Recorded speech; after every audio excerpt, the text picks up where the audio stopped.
Então, vamos lá. Começando. Bom, gente, o que eu tenho para a aula de hoje é o seguinte. Eu vou primeiro perguntar o que vocês fizeram na última semana, grupo por grupo, e também passar algumas tarefas, que já é para adiantar essa segunda apresentação aí do nossa disciplina, que é aquela fase 2, a pesquisa preliminar. Um recado importante também. Semana que vem vamos ter um outro palestrante, né? Olha que legal, né? E aí que vai nos ajudar a desenvolver as tarefas dessa disciplina. Esse palestrante vai ser o professor Gustavo, também aqui da Ciência Política, do FCH, e ele é um especialista em comportamento eleitoral, em cultura política, e ele vai falar um pouco sobre esse ramo de pesquisa, né? Ele conhece muito mais sobre esse assunto de cultura política do que eu, né? Não exatamente sobre essa abordagem de socialismo, liberalismo, conservadorismo, né? Mas nessa visão super clássica aqui que a gente está tomando, né? Mas ele conhece muito sobre N assuntos como polarização política, teoria do voto, conhece muito da área. Então, a gente vai tentar absorver todo o conhecimento dele e ajudar a nortear nos trabalhos. E por isso, inclusive, eu estou adiando em uma semana a apresentação dessa segunda fase. Então, pelo nosso calendário, estou vendo aqui o nosso calendário, na semana que vem, dia 9, seria a apresentação dessa fase 2, tá? Eu vou empurrar isso daí para o dia 16 do 9, essa apresentação, ou seja, vocês vão ter uma semana a mais para fazer essa disciplina, desculpa, esse trabalho, para a gente poder incorporar lá, ouvir, né, o que o professor Gustavo vai nos falar, e aí poder incorporar nessa pesquisa que a gente está fazendo, tá bem? Então, é isso. Agora, deixa eu compartilhar aqui a minha tela.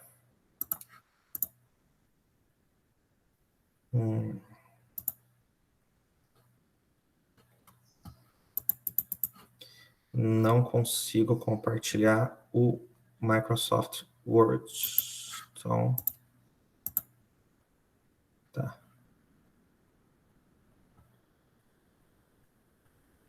Tive uma ideia. Eu consigo compartilhar uma guia. Então, eu vou abrir uma guia no Google Drive e compartilhar. Vamos fazer isso rapidamente.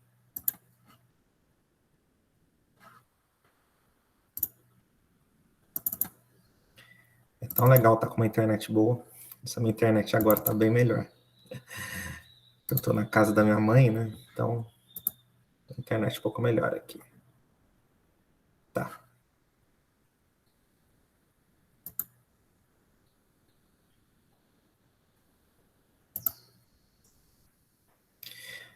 Veja se vocês estão vendo aí a minha tela.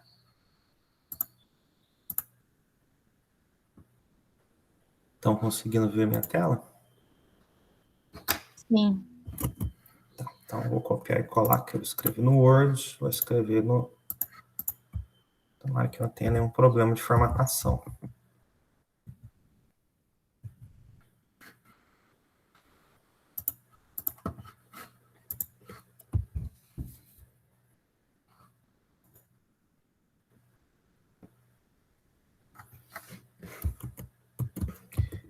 E...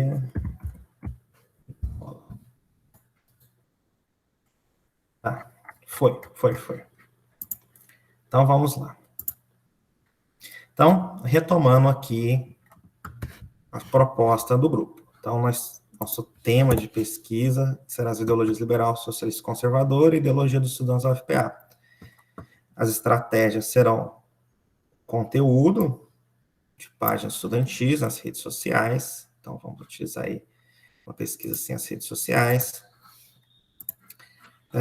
Também vamos analisar, entrevistar militantes, perfil dos estudantes, essas páginas políticas online, tá bom? Questões vai trabalhar, questões gerais. Eu estou passando assim, revisando, a gente já viu isso aqui semana passada, mas esses pontos são muito importantes, né? A gente sempre tem consciência para a gente saber o que a gente está fazendo, né? Como as ideologias liberal, conservadora e socialista se expressam em termos de discursos políticos dos alunos da UFPA, como os estudantes da UFPA se dividem entre as ideologias, existe um padrão nessa divisão, homens, mulheres, curso, religião, etc. Qual o perfil dos alunos do grupo da UFPA, esses grupos, outras questões relacionadas a essas principais. Então, o grupo 1, ele ficou com as seguintes questões. Vou colocar aqui. Dá só uma pequena formatada para evitar, para ficar um pouco mais agradável para ver. O grupo 1 ficou com as seguintes questões. Quais os principais grupos políticos das páginas online? Como é o perfil dos estudantes mais ativos nas páginas estudantis?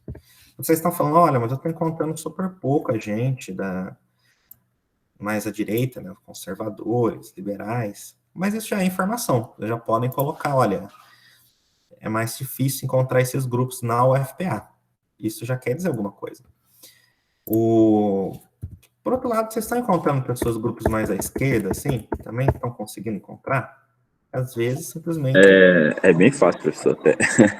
Tá bom, então isso já é informação. Então, vocês já colocam lá todos os grupos, talvez, eventuais correntes, né, diferentes de cada um deles, né? E também perfil dos grupos mais ativos, né, dentro desses grupos, tá bem? Aí, então, vai ter uma parte nova aqui. Então, vamos ter uma parte nova. O que é? Eu quero que vocês façam até semana que vem, próxima aula, dia 9. Vou colocar isso aqui tudo, antes que alguém pergunta, eu colocarei tudo isso aqui tanto no CHA quanto no grupo de WhatsApp, tá bem? O que é? Eu quero que vocês, então, mapeiem os grupos políticos da UFPA, grupos políticos online, etc. Façam um mapa deles, uma lista. E, se na UFPA vocês tiverem poucos, sejam poucos no geral, ou poucos em alguma ideologia específica, liberais, conservadores e tudo, né? Então, vamos tentar ampliar um pouco o escopo da pesquisa para grupos de Belém ou do Pará, como um todo. Então, pega lá, conservadores Belém, liberais Belém, ou alguma coisa assim, tá? No mundo das redes sociais, nem sempre as coisas estão por geografia, né? Porque não precisa ter essa restrição geográfica no mundo online. Você pode ter um grupo, sei lá, dos conservadores do Brasil ou do mundo, não sei o que lá, né? Talvez uma barreira seja a língua, mas para pessoas que falam português no Brasil, a princípio, não tem barreiras, né? Mas a gente vai para tentar circunscrever aqui mais próximo do nosso objeto, que é o estudantes da UFPA. Então, mapeie. Eu vou pedir para vocês criarem um banco de dados. A gente fez o curso lá de banco de dados, então creio que vocês, por favor, criem um banco de dados sobre esses grupos. Que aí é uma planilha que vocês vão colocar, olha, quais variáveis interessantes que a gente pode colocar para mapear. Qual rede social que é, né? Se é Facebook, Twitter, Instagram, eventualmente outra rede. O nome do grupo, o link para a página do grupo. Se quiser colocar outras informações, como número de membros, ou alguma coisa assim, pode colocar. Então, vamos tentar fazer uma listinha, aí, pode ser no Excel, por exemplo, com esses grupos mapeados, tá? E também criar um banco de dados com as últimas publicações. Aí é a mesma coisa, vocês vão ter lá uma tabela em que vocês vão colocar qual banco de dados que foi feita a publicação, a data da publicação, eventualmente ali o conteúdo, etc., quem criou, enfim, tentem pensar variáveis.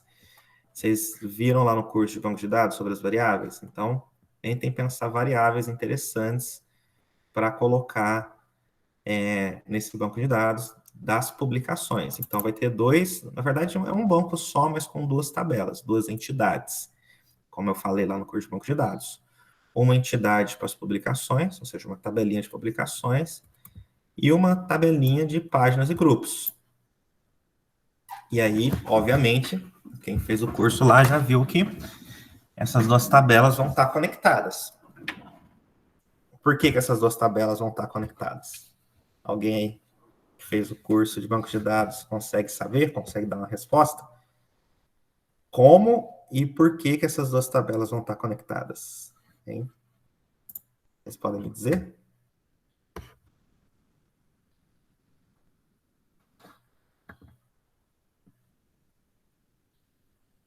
Alguém sabe?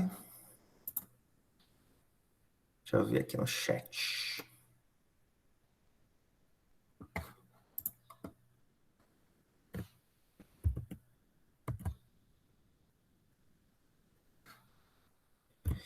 Ninguém quer falar? Letícia aí, que terminou o curso.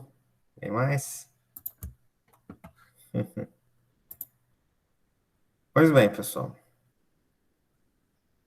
O que ocorre é que, olha, toda publicação foi feita em uma página ou grupo. Vocês concordam? Sim ou não? Pessoal? Sim. Sim. Então aí que está a explicação. Então, quando vocês forem fazer forem lá criar a lista das publicações, vocês vão ter que se referir o grupo que elas foram feitas, né? E aí você vai então criar uma conexão entre as duas tabelas. Qual que é o sistema que foi falado lá no curso que cria essa conexão? Hein? Sistema lógico, né? Estou falando assim de software. O sistema lógico. Qual que é? Alguém lembra?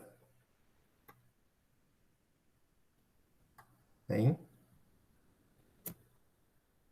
Vamos lá, gente. Pode falar. Aqui é o momento.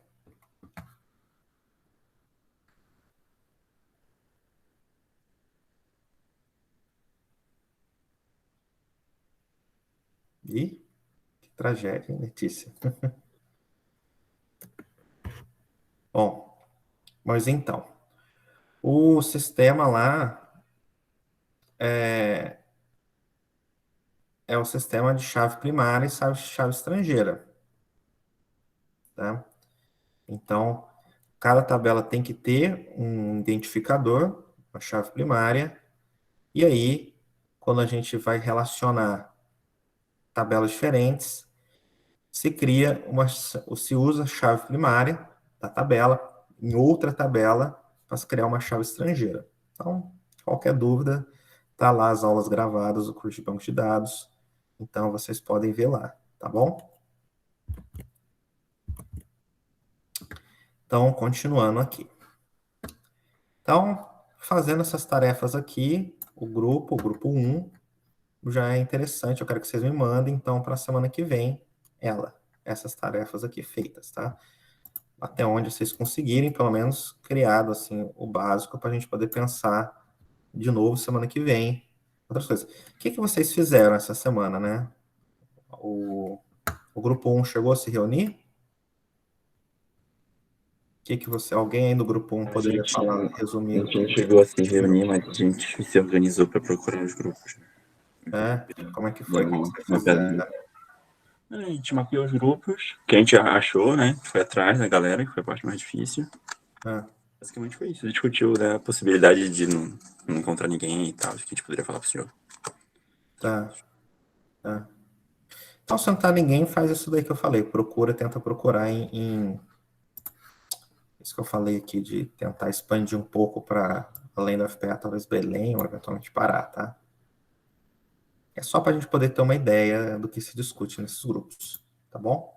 Beleza. Não, tem bastante até de Belém, Pará, essas coisas, mas especificamente da UFPA, pelo que deu para perceber, aqui não tem uma iniciativa, assim, é bem difícil mesmo deles se organizarem para tentar alguma coisa na UFPA. Tá. Mas você falou que no grupo mais à esquerda é mais fácil, né? O mais à esquerda é bem mais fácil. Então, Inclusive, tem vários participantes aqui no grupo da sala. Que sim. chamada, só. Então, já vai registrando aí os grupos de esquerda nesse daí, entendeu? Nesses dados aí, tá bom? Tá, beleza, tranquilo. Bom, o grupo 2, as entrevistas. Vocês chegaram a se reunir? O que que vocês... Se sim, por que que vocês discutiram? A gente está se reunindo ainda, a gente está fazendo o roteiro de perguntas que a gente vai fazer. E a gente também está pensando em entrar em grupos de outros cursos para poder fazer entrevista. Outros cursos fora das ciências sociais. Isso, falo das ciências sociais. Tá bom, tá bom. Né? Então, justamente isso. Eu estava aqui, a proposta é o seguinte. Então, olha só. As tarefas que vocês vão fazer são, então, criar um banco de dados de potenciais entrevistados. Então, tentam pegar aí pelo menos uma meia dúzia, né, de pessoas potenciais, né? Porque vocês vão mandar convites e nem todo mundo vai se dispor, então não se dispõe no tempo que a gente precisa. Mas tentem criar um banco de dados de potenciais entrevistados, tentem pensar aí o que você vai colocar nesse banco de dados de potenciais entrevistados, quais as variáveis, e também criar o roteiro de entrevistas. Então, tentem formular esse roteiro de entrevistas, roteiro de entrevista, né? Vou colocar singular, vai, roteiro de entrevista, para entregar até a próxima semana. Então, essas aí são as tarefas, tá bem? Super simples. Alguma questão?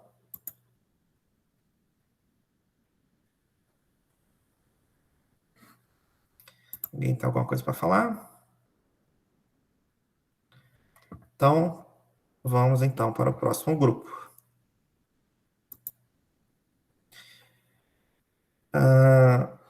Aqui, grupo 3, perfil dos estudantes da UFPA. Esse grupo, a gente vai fazer o seguinte. Deixa eu só dar uma organizada aqui na formatação. Então, lembrando aqui as questões, né? Quantos estudantes tem a UFPA, distribuição de estudantes por campus de curso, renda familiar, outras informações quantitativas interessantes. E aí, aqui as tarefas para a próxima semana. Vou, então, a primeira...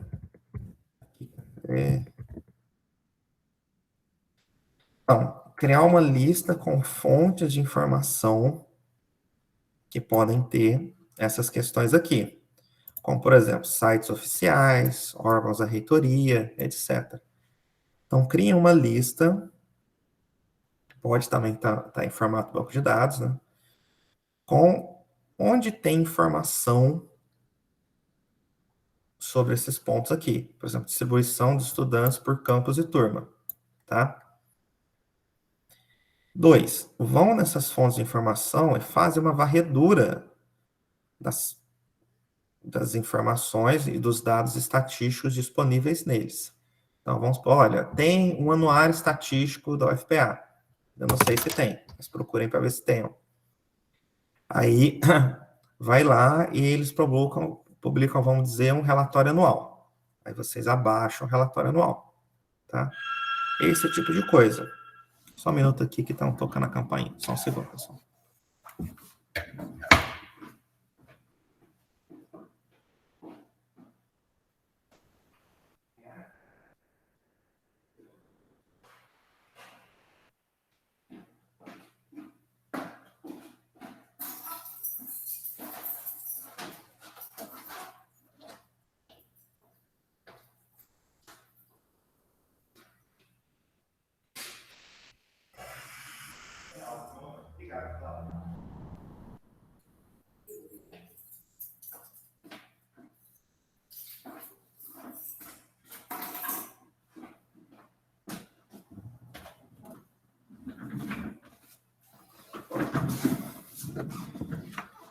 Oi. Tá bom? Então, vamos lá. Continuando. Fazer um banco de dados com os documentos baixados das respectivas fontes. Então, você fala, olha, eu encontrei um dado tal, no site tal, então um relatório estatístico tal, e aí vocês vão colocar, olha, um banco de dados, eu encontrei 10 documentos, aí coloca também lá naquele formato banco de dados os 10 documentos que vocês entregaram, tá bom? Que vocês encontraram. E, por fim, fazer uma lista de informações relevantes encontradas nos documentos. Então, vocês abrem lá os documentos, vamos supor, acham um relatório estatístico. E aí vocês listam lá, todos os dados que vocês encontraram que são importantes para o que a gente discutiu aqui. Tá? Seja para essas questões gerais, que todos os grupos têm que fazer, seja com essas questões específicas para o grupo 3. Alguma dúvida? O grupo 3 chegou a se reunir? Sim, professor, a gente se reuniu. E aí, o Eu que tava, vocês eu tava até discutiram? falando. Eu conto, tu conta, Laissa. O que Diga. a gente fez? Então, se quiseres falar, pode falar. Sim. Tá bom. Professor, é o seguinte. Nós nos reunimos semana passada e decidimos dividir as tarefas. Nós dividimos ela em duas linhas. No caso, a primeira é pesquisar sobre os dados oficiais, né? Os dados secundários, se a gente encontrava. E outro grupo vai tentar, numa linha que tentasse responder as perguntas gerais para todos os grupos. É porque, geralmente, esses dados socioeconômicos não tem muitas informações quanto ao comportamento político dos estudantes. Então, nós resolvemos fazer uma pesquisa, no caso, um formulário, né? Acho que a Laís chegou a contactar o senhor. Formulário perguntando para alguns estudantes da UFPA sobre qual era a linha que eles se encaixavam e tal, e tentar responder as perguntas gerais. Eu fiquei, junto com outro colega, nós ficamos responsáveis por pesquisar os dados secundários. O que encontramos? Eu revirei todo aquele site do portal da UFPA, basicamente não tem dados, não encontrei nenhum tipo de dados relacionados ao perfil socioeconômico dos estudantes. O que a gente encontrou? A gente encontrou os dados gerais do Anuário Estatístico desse ano da UFPA, que está disponibilizado no site da Proplan. O mais próximo disso que a gente encontrou foi a pesquisa nacional da Andifes, da Associação Nacional das Universidades Públicas, né, as IEFs, né? Eles fizeram em 2018 a última pesquisa, que é a quinta. E uma menção a essa pesquisa com dados da própria UFPA de uma reportagem no site do portal. Aí, Tiago, acho que o professor travou. Oi? Eu acho que o professor travou. Travou? Eu estou escutando vocês. Tá escutando? Ah, tá. Ah, Estou ótimo. escutando ainda. É que deu uma travada, moleque. Pois é. Eu achei, junto com outro colega, essas três fontes principais de informações. Tirando isso, não encontramos muita coisa. O que eu pensei em fazer também? Uma última cartada. Tentar contactar a Proplan, se eles conseguem, se esses dados estão disponíveis, se eles podem, enfim, de bom grado, nos entregar. Mas eu não tenho muita certeza se eles vão fazer isso. Mas eu vou tentar. Ué, só vamos saber se você tentar, né? Mas olha, eu vi que vocês... Se eu não encontrar o perfil socioeconômico, então eu vou ter que trabalhar com esses dados. Então, eu vou conseguir de uma forma ou outra, no geral, mas eu queria uma coisa mais específica. Mais específica é difícil encontrar. Então, eu vou ter que trabalhar com eles.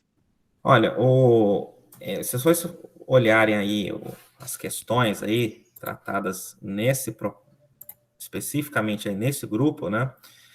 Não tem diretamente informações aqui sobre questões políticas, tá? Mas indiretamente são importantes para a gente ter o quê? Contexto, né? Nas ciências sociais é super importante a gente saber contexto. Que quando a pessoa age politicamente, ela não age no vazio, ela age num contexto social. E essas informações aqui, elas são importantes para a gente saber o contexto, entendeu? Que nem, por exemplo, a distribuição por gênero, por socioeconômico, ou então quantos estudantes tem cada curso. Esse curso aqui não é, assim, se você reparando bem, não tem tantos pontos políticos, tá? Então, não precisa ficar preocupado com isso daí. Com a questão do formulário, eu estava pensando em fazer isso na próxima fase. A gente tem a fase 3 ainda da pesquisa, em que aí sim a gente pode elaborar um formulário conjuntamente na sala e enviar, né, talvez até com o auxílio do professor Gustavo, que ele é uma pessoa que entende dessa de coisa de pesquisa com formulário. E aí a gente formula juntamente, pensa todas as questões, inclusive baseados nos resultados dessa fase, e aí a gente manda, entendeu? E o legal disso é que pode ser uma pesquisa, não só uma pesquisa em termos assim de exercício, mas se a gente fizer bem feito, vai ser uma pesquisa válida mesmo. A gente pode até publicar um artigo, entendeu? Sobre isso. Então, Olha, mas segura um é. pouquinho, porque eu estou dizendo assim, segura um pouquinho aí essa coisa do formulário, porque a gente vai discutir isso aí na próxima fase, tá bom? Ah, sim. Pois é, porque a gente pensa no formulário. Justamente pensando nessa linha. Essas perguntas elas são mais gerais. É, Elas querem traçar um perfil médio do estudante da UFPA. sim, E elas não vão me dizer muita coisa sobre o comportamento político. Por isso que a sim, gente pensou logo no formulário, no caso, né, a gente ia fazer um comparativo entre os dados oficiais e os que a gente encontrasse. E isso, fazer uma conexão. Mas, isso. já que o senhor quer segurar, tá bom. É, Mas é, eu queria contar o que a gente teve com uma experiência prévia sobre isso. é, Como a gente tem uma rede de contatos é, maior, digamos assim, nossos colegas, a gente conhece bastante pessoas, nós fizemos um pequeno formulário e enviamos em grupos de WhatsApp é, para que fosse respondido, com é, umas perguntas básicas sobre é, qual é o sexo, onde estuda, essas coisas assim. hum, Nós tivemos 23 respostas em torno de um hum, dia. hum. Isso deixa a gente um pouco impressionado aqui. Não pensávamos que ia ter uma adesão meio baixa, mas por incrível que pareça, teve uma adesão grande de pessoas, 23 Ah, pessoas. que bacana. Tivemos as respostas. No caso, infelizmente eu fiz uma besteira e eu apaguei do layout, né? Parte Hum. das perguntas lá. Então a gente perdeu acesso às diretas. O que As respostas. aconteceu?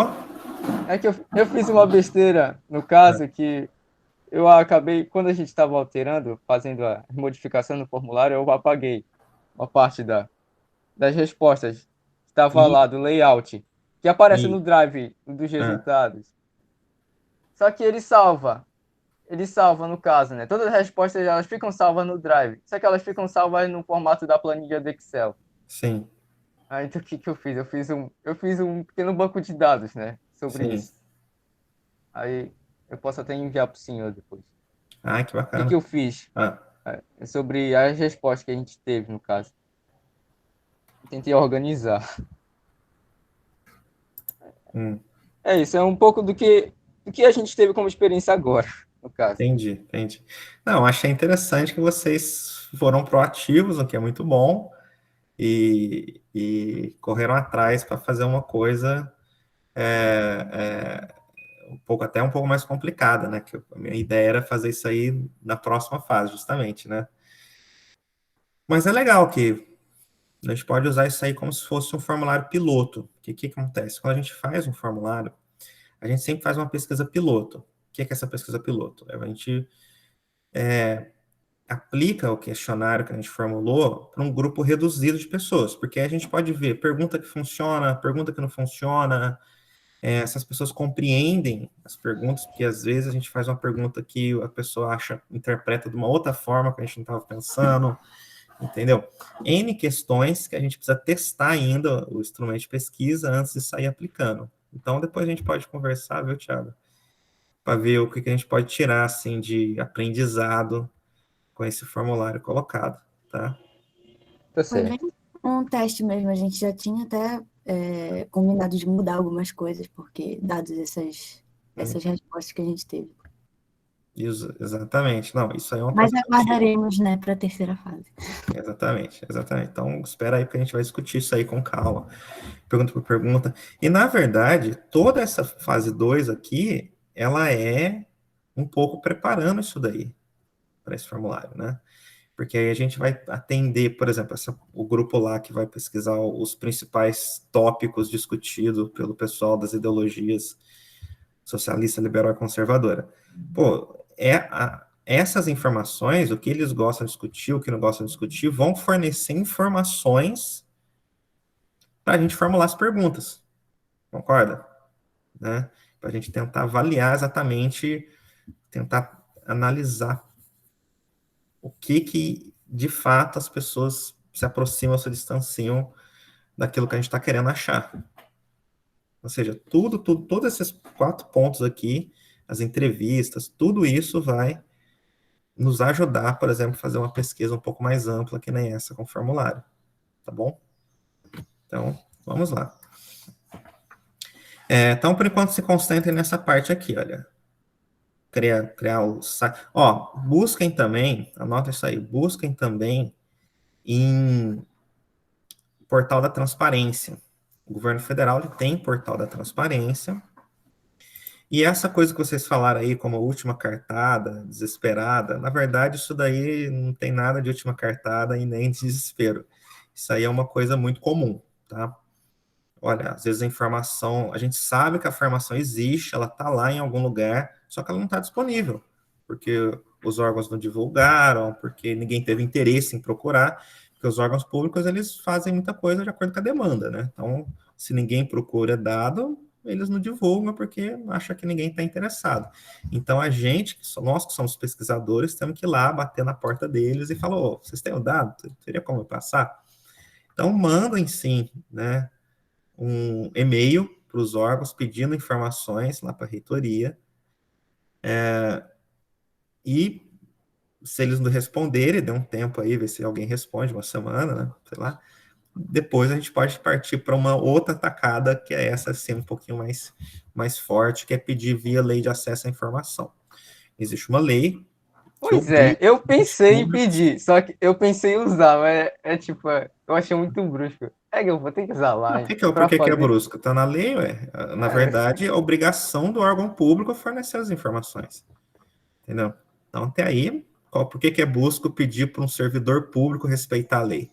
Onde que está a brutalidade aí? Pelo contrário, é obrigação dele. Entendeu? Inclusive, na própria lei diz que eles têm que ter uma lista de todos os dados que eles têm lá guardados, inclusive os dados que não estão divulgados. Então, por exemplo, tem um órgão lá que ele tem informações pessoais das pessoas. Nesse caso, a própria lei de acesso à informação diz que você não precisa divulgar, porque tem a ver com dados pessoais, intimidade das pessoas. Mas tem que ter em algum lugar que está escrito, olha, temos as informações XYZ dos alunos, dos funcionários. A gente está aqui, a gente não divulga, mas a gente tem. Eles têm que divulgar isso aí. Né? E essa informação é pública, né? Todos os bancos de dados que eles têm. E tem também, inclusive, pela própria lei de acesso à informação, é uma lei bastante avançada, assim, que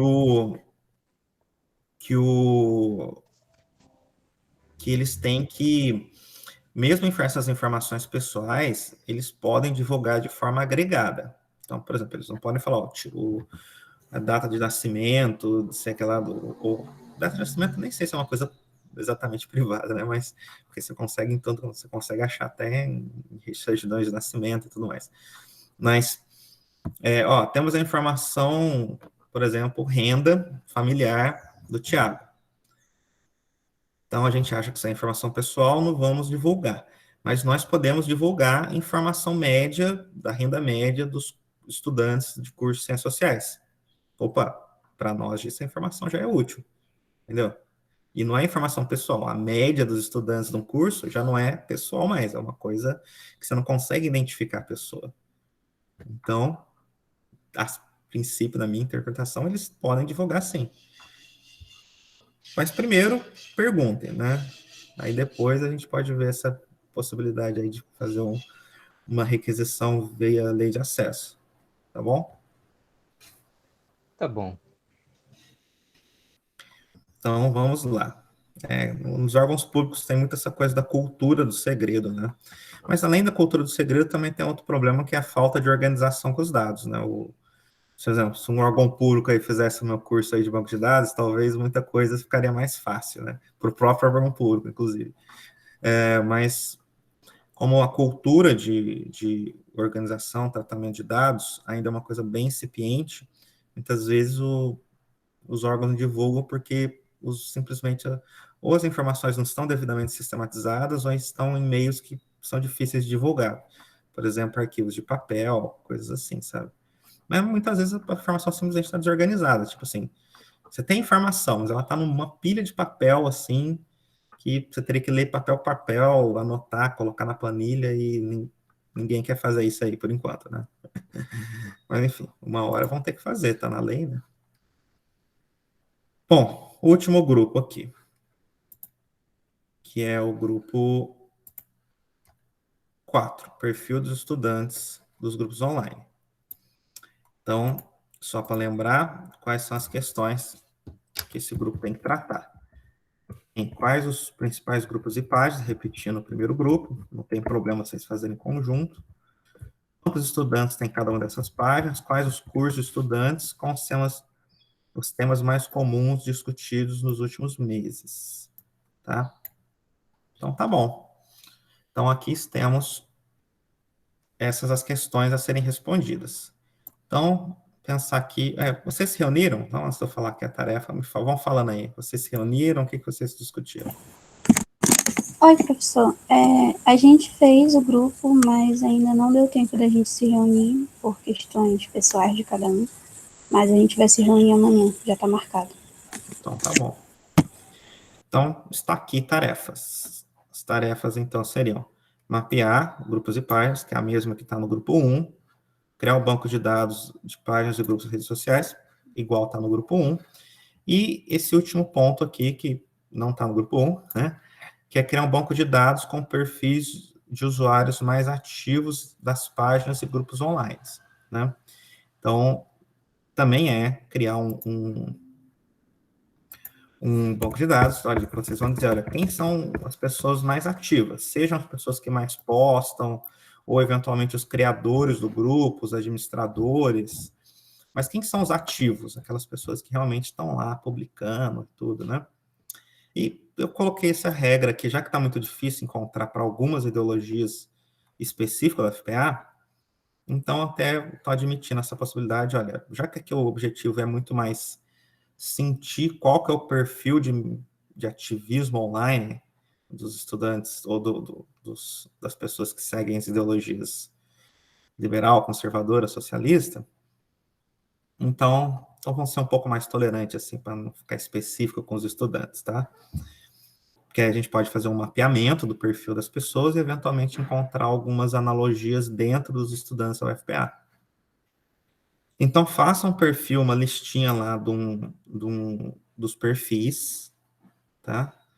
E preencham, tá? Fala, olha, e, novamente, essa tabela aqui, de páginas e grupos, ela vai estar conectada com essa daqui de usuários. Como? Porque cada usuário pertence a uma página e grupo. Concorda? Pode até ser o caso de a gente fazer encontrar relações de muitos para muitos, ou seja, um usuário está em várias páginas e grupos. A gente sabe que cada página ou grupo tem vários usuários, mas a gente pode também ter o caso de um usuário estar em várias páginas e grupos. Pode ser, por que não? Mas tentem fazer uma tabelinha inteligente aí, utilizando o conhecimento lá dos grupos, né, do curso de banco de dados, para tentar montar essas tabelas aqui, e aí a gente poder já ter, pelo menos, algumas pessoas, né, para tentar traçar esse perfil. Alguma dúvida?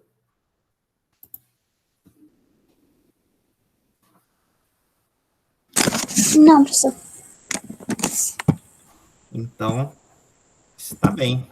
Então, eu vou mandar para vocês aqui este documento, e aí, qualquer dúvida, vocês podem me encontrar por e-mail ou pelo WhatsApp, tá? Então, é isso. Olha, professora Fernanda, já entrou aqui na nossa sala. Bom dia, Fernanda. Como é que você está? Bom dia a todos. Então, olha, a professora Fernanda, ela é socióloga e antropóloga aqui, vinculada do FCH, e com uma longa história aí de pesquisa de campo em etnografia tradicional, mas né, a etnografia, não sei se eu posso dizer se eu estou correto, viu, Fernanda? A etnografia é tradicional, mas o grupo, né, que ela pesquisa é um grupo que na antropologia não é tão tradicional, né? Ela tem uma história longa de pesquisa com policiais militares. Grupos que não eu falei lá, que em geral são muito atraídos pela ideologia conservadora, né? Porque eles, enfim, basicamente, eles são grupos de manutenção da ordem, da lei e da ordem. E como o conservadorismo ele é uma ideologia bastante apegada a essa questão da ordem, da disciplina, hierarquia e tudo mais, na verdade, eu acho mais pela ordem, e a disciplina e a hierarquia são mais formas de você manter a ordem. E aí, então, a professora Fernanda é especialista nesse assunto, né? E pode contar um pouco da sua experiência, agora com uma metodologia recente, né, de etnografia, pesquisa com a internet, né, utilizar o método, ou adaptar, né, eu até confesso que eu vou aprender aqui junto com vocês, aprender a adaptar a etnografia para esse ambiente virtual, que é uma proposta muito interessante, que está tendo uma grande ascensão. Eu estou vendo publicações, podcasts sobre esse assunto, então está sendo muito interessante. Ó, Fernanda, eu vou explicar aqui para vocês aqui a proposta da nossa disciplina também. Então, apresentei vocês aqui para a professora Fernanda, agora eu vou apresentar a nossa proposta aqui para você, viu, Fernanda? Nós estamos, até está aqui seu documento aberto, a gente está aqui num curso de métodos e técnicas de pesquisa, e a gente combinamos aqui, né, propus aqui na disciplina, fazer uma pesquisa com um único tema. São várias questões, mas um único tema, que é pesquisar como os estudantes da UFPA se dividem nessas ideologias aqui clássicas, os liberais, os conservadores e os socialistas, tá bom? Então, a gente vai ficar o semestre inteiro com várias estratégias de pesquisa, pesquisando como que a gente pode, por exemplo, enxergar essas ideologias dentro do nosso grupo aqui dos colegas, dos estudantes, estudando os próprios colegas, tá? E aí a gente vai usar algumas estratégias de pesquisa, como são, né? Aí a sala está dividida em 4 grupos, e cada um vai basicamente focar em um ponto. Por exemplo, vai ter alguns grupos que vão estudar o conteúdo das páginas e grupos estudantis das redes sociais, Facebook, Twitter, Instagram. Outro grupo vai tentar entrevistar militantes dessas causas aqui. Um terceiro grupo vai traçar um perfil dos estudantes do UFPA, mais pelo lado quantitativo, assim, que nem a gente está falando aqui, olha, tem algumas perguntas mais específicas, quantos estudantes tem no UFPA, distribuição dos estudantes por curso e campus, por gênero, renda familiar, etc. E um outro grupo vai tentar traçar um perfil dos estudantes que são ativos nessas redes. Entendeu? Onde ele vem, qual é o background familiar, religião, sei lá, estudantes desses grupos, né? E aí, principalmente para esse grupo 1 e o grupo 4, vamos usar bastante, né, essa técnica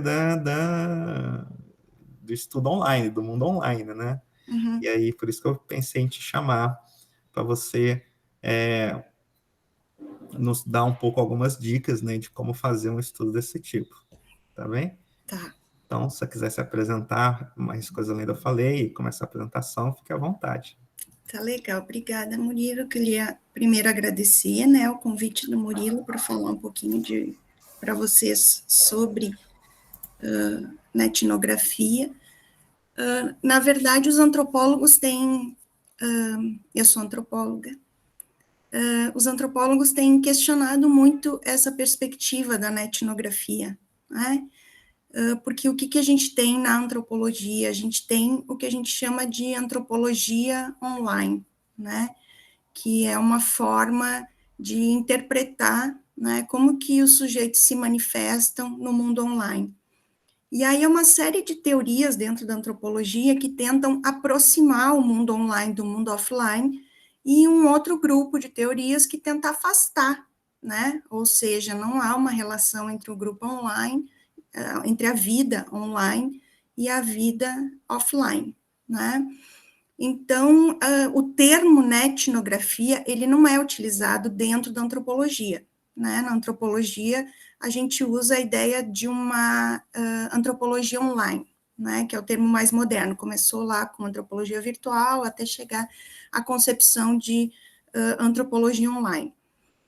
E essa questão da antropologia online, principalmente agora que a gente está nesse período de pandemia e que o trabalho de campo, que é a essência da antropologia, né, não pode ser realizado, algumas pessoas vêm questionando, né, se a etnografia se aproxima da nossa base, que é a etnografia, né? A etnografia, ela tá para a antropologia, assim como a antropologia tá para a etnografia, né? Ou seja, a etnografia, ela não se limita a um método dentro da antropologia, né? Ela é toda uma forma de ver o mundo, de ver os grupos culturais, de interagir com esses grupos culturais. A gente tem tradicionalmente uma posição política em relação a isso, né? A gente pensa muito mais nas desigualdades sociais e como enfrentar essas desigualdades sociais a partir de estudos etnográficos, né? Então, a etnografia nos é muito cara, né, na antropologia. E quando a gente vê circulando essa ideia, né, de netnografia, a gente procura entender o que é essa netnografia, onde ela vem sendo utilizada, por que ela usa, né, as concepções de etnografia e tenta dizer que está se aproximando ou não da netnografia. E eu posso compartilhar aqui, Murilo. Fique à vontade, pode sim. Eu queria compartilhar com vocês que esse aqui é um livro do Kozinets que circula muito, né? Não é um livro novo, né? Vocês podem ver aqui que ele foi publicado em 2014, né? Nem perguntei se vocês estão vendo. Vocês estão vendo o livro? Vocês estão vendo, pessoal? Eu estou vendo, eu estou conseguindo ver. Sim, estamos Sim. vendo, professora. Então, esse livro, vocês podem ver que ele não no Brasil, ele não foi lançado ontem, né? Ele já tem uma certa trajetória e ele está dentro de uma coleção que chama Métodos de Pesquisa, que é uma coleção que muitos pesquisadores vêm utilizando, né? E com o boom, o desenvolvimento desse manual, porque esse livro é um manual, né? E ele tem esse subtítulo, né? Realizando pesquisa etnográfica online. Chamou muita atenção do pessoal da antropologia, né? Então, esse livro, assim, é meio que o pontapé para a gente discutir com vocês o que é, né, etnografia, né? E se ela se aproxima do que a gente chama de etnografia ou pesquisa etnográfica. Vocês podem ver que é um livro dividido basicamente em 10 capítulos, né, em que o autor faz toda uma discussão, a cultura e comunidade online, compreendendo a cultura online, o que é o método da etnografia, planejando a entrada, né, análise de dados, realizando etnografias éticas. Ele tem toda uma preocupação em fazer uma discussão teórica, né, da viabilidade da utilização da etnografia e de como aproximar a etnografia do que a antropologia chama de etnografia. Deixa eu parar aqui o compartilhamento e voltar para ver vocês.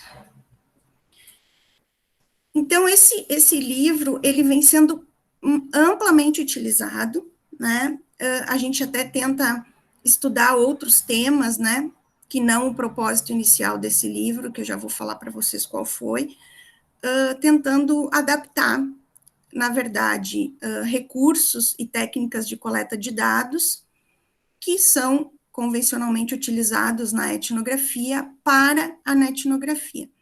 Mas eu preciso deixar muito claro, assim, para vocês que o intuito desse livro, ele foi, o Kozinets, o autor do livro, ele é da área de comunicação e marketing.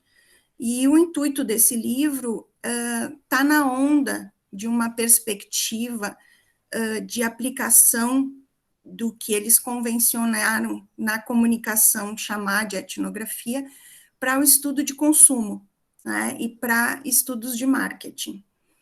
Então, a gente tenta entender um pouco, né, como que essa perspectiva da comunicação, né, dos estudos de consumo e de marketing, podem ser utilizados para estudar outras questões, né.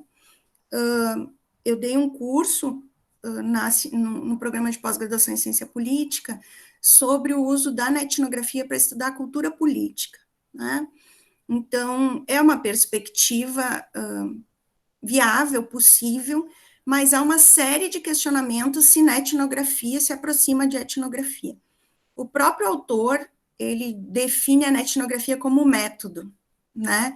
E um dos textos mais tradicionais na antropologia brasileira sobre a etnografia é um texto da Marisa Peirano que se intitula Etnografia não é método, né?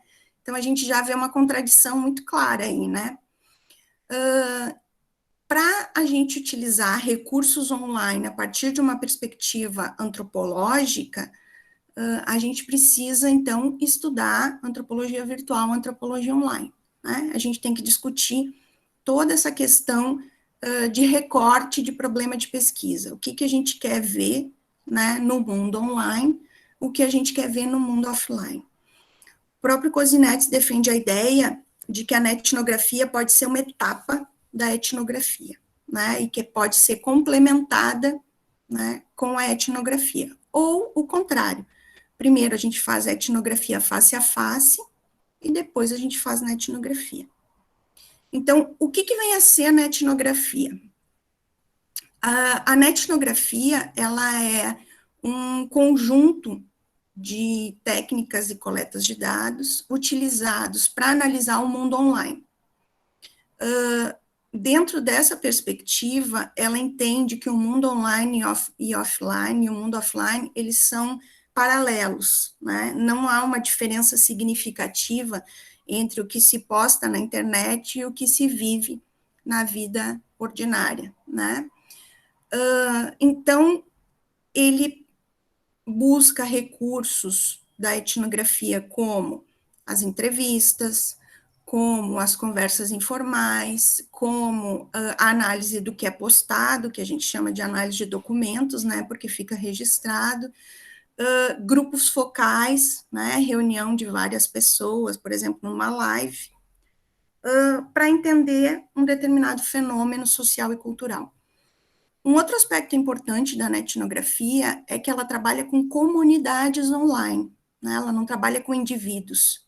Ela busca entender determinadas características culturais de uma comunidade online, né? Aí ele tem toda uma interpretação do que é comunidade, que é muito semelhante à nossa representação das ciências sociais do que é comunidade, desde lá do Weber, né?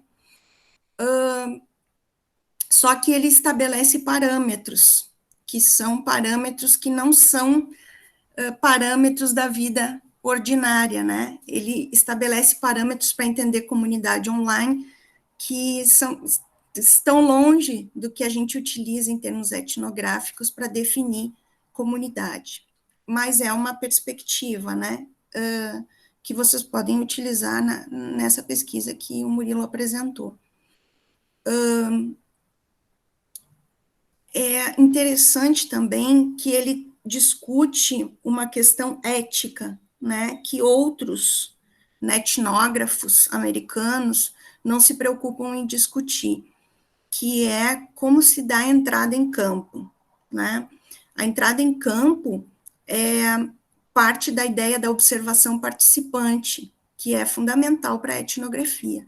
O que é a observação participante? É tua entrada no grupo, geralmente através de um interlocutor, né, ou de algum grupo que tu já faça parte, né, tu entra em campo e tu te identifica como pesquisador, né, a partir daquele momento, as interações entre os interlocutores, ou as pessoas, os nativos, como a gente diz em antropologia, né, que vivem naquele grupo, e tu, enquanto pesquisador, está baseada na ideia de que tu está pesquisando aquelas pessoas, pesquisando o que elas postam online, né, coletando dados para uma pesquisa que te interessa saber.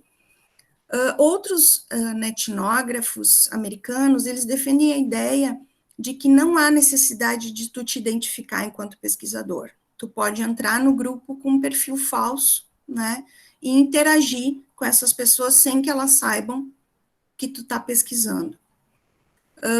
Para a etnografia clássica, isso é inviável, né? Tu tem que sempre te identificar na relação face a face, né? As pessoas têm que sempre saber que tu está pesquisando elas.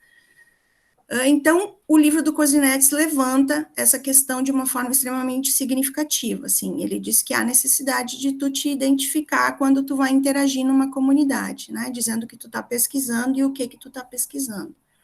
No caso do trabalho de vocês, é interessante vocês se identificarem, né, dizendo que vocês estão fazendo uma pesquisa, porque isso pode incitar, né, nos alunos um debate maior sobre determinados temas, né, a partir da tua interação.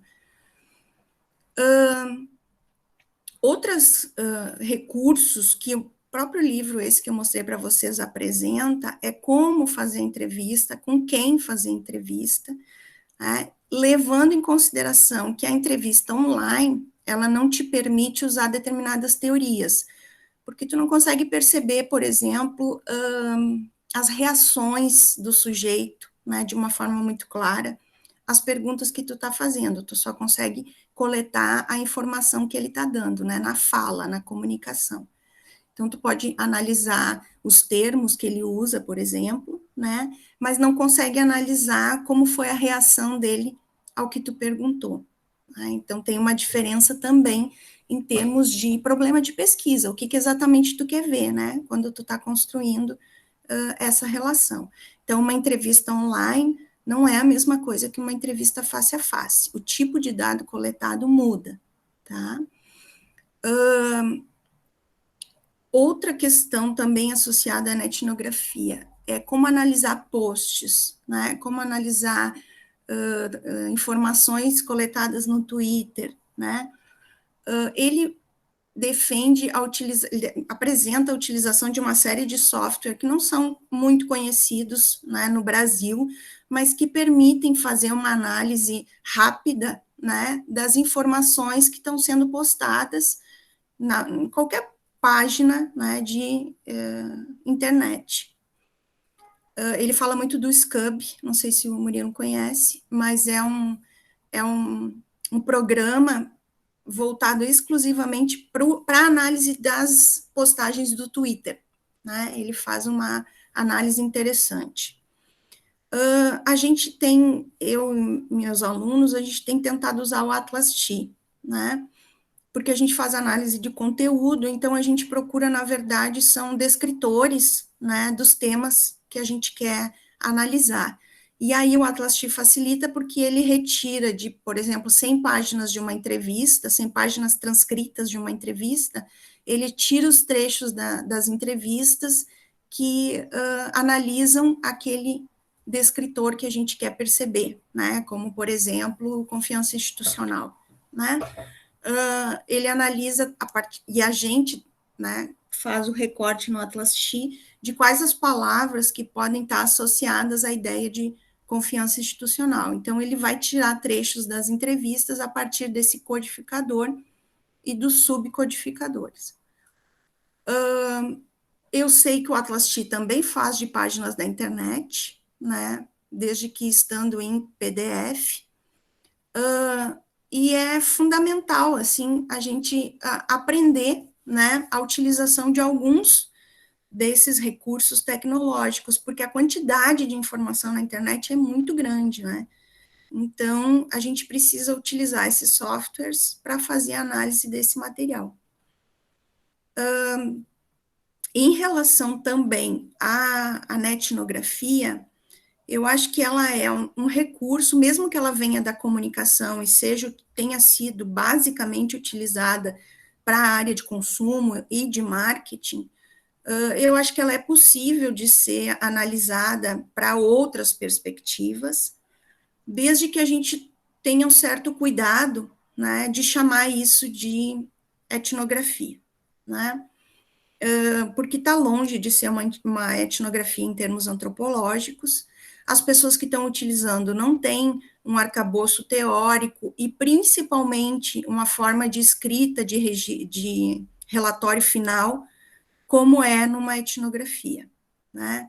E há essa questão altamente discutida sobre tu participar da comunidade online, se identificando, né, como pesquisador ou não. Então, eu acho que a gente pode usar a perspectiva da netnografia usando esse manual que eu apresentei para vocês, mas caracterizando muito detalhadamente, né, como que a gente fez a análise de dados. Eu queria falar para vocês de uma aluna minha de antropologia que fez uma netnografia numa comunidade online, que é a comunidade... não sei o nome da comunidade, me esqueci, desculpe, mas é uma comunidade que fala sobre gatos, né? E é uma comunidade na qual ela faz parte. Então, o recorte de pesquisa dela foi entender um tema altamente antropológico, que é a relação humano-animal, né? E buscar perceber, através dos posts dessa comunidade do Facebook, como que as pessoas tentam criar uma personalidade, que é uma característica humana, para os seus animais de estimação, né?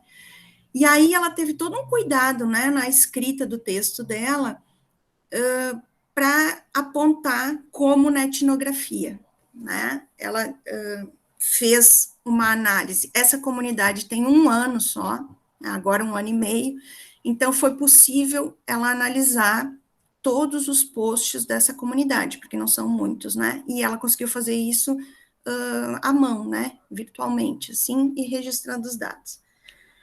Só que a partir dessa análise, como eram muitos dados, a comunidade tem mais de 3 milhões de seguidores, ela recortou só os memes.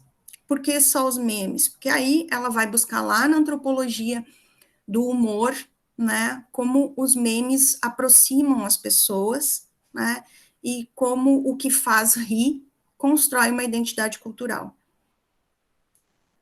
Desses memes, ela fez a análise de quais os temas que aparecem nesses memes, né? E aí ela fez um levantamento do que as pessoas postam em relação a esses memes, né? Então, ela já fez todo um recorte para poder fazer uma análise manual, né? Porque ela não conhecia os recursos tecnológicos, não sabia utilizar e não tinha acesso, né? Ela fez toda uma análise manual desses memes para entender como que as pessoas atribuem moralidades, né, para os gatos pet, né, que são os gatos criados dentro de casa, e criar uma identidade, uma personalidade para o seu gato a partir dessa interação. Claro que daí ela levantou a questão da pandemia, né? Como que isso se reforçou no período da pandemia. Porque as pessoas ficam mais em casa, interagem mais com seus animais, né? Então, ela conseguiu perceber isso, né? Que o ser humano atribui sociabilidade e personalidade aos seus gatos de estimação. Como que ela apresentou, como ela coletou o dado? Ela fez a análise do material online, mas ela também, ela já fazia parte dessa comunidade, ela também colocava posts dela, do gato dela, né, para que as pessoas reagissem a esse post, e a partir da reação das pessoas, ela puxasse conversa com essas pessoas, né, para poder realmente também coletar dados em entrevistas online. Aí ela entrevistou o moderador da comunidade, que explicou para ela como que surgiu a comunidade, quantas pessoas fazem parte, quem são as pessoas que fazem parte, quais os critérios que ele utiliza para incluir, aceitar, né, incluir pessoas e aceitar o post de determinadas pessoas, como que ele faz a seleção dos memes, enfim, ela conseguiu fazer uma entrevista online tentando analisar, mas nesse caso a comunidade tinha um moderador, que era uma pessoa que controlava, né, o que era publicado e o que não era publicado. E aí ela chegou a esses resultados que eu apontei para vocês com as entrevistas, né? Ela entrevistou algumas pessoas que interagiam com mais frequência, né, nos memes, e as conversas giravam em torno dos gatos, né? E aí ela pôde perceber também nessas conversas online como que as pessoas criavam essa identidade e essa sociabilidade. E o resultado final da pesquisa dela é que é fundamental fazer uma etnografia com essas pessoas dessa comunidade para entender se aquilo que elas postam em relação ao gato delas é o que faz parte da rotina delas em relação ao animal, né? Porque nem sempre o que a pessoa posta, o que ela curte, o que ela analisa, tem relação com o que ela efetivamente faz, né, em casa com o seu animal. Então, isso mostra claramente, assim, né, que a etnografia é um método de...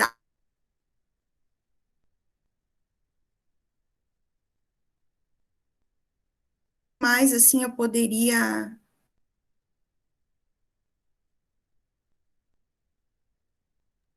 Essa desconstrução de que a etnografia se aproxima muito da etnografia, não se aproxima muito, mas é um recurso que está sendo utilizado e no meio acadêmico vem sendo muito recorrente, né, o aparecimento do termo uma etnografia em relação a.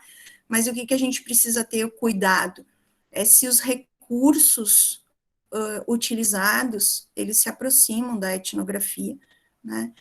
E se eles não se aproximam, a gente que é da área de ciências sociais, a gente pode fazer uma discussão, né, se a etnografia é ou não a etnografia, ou se ela é um método que se baseia nos princípios clássicos, né, da etnografia.